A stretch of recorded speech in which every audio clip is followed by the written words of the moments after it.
pa. Kontento na ako nang dahil sa tunay mong pinadama. Ika'y mahalaga sa buhay ko. Alam kong tunay ang pag-ibig mo. Hindi ko hahayaang masasayang lang ito.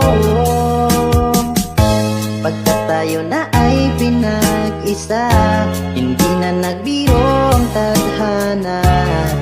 Walang hanggang pag-ibig na sa ating dalawa ay tunay ng pinadama.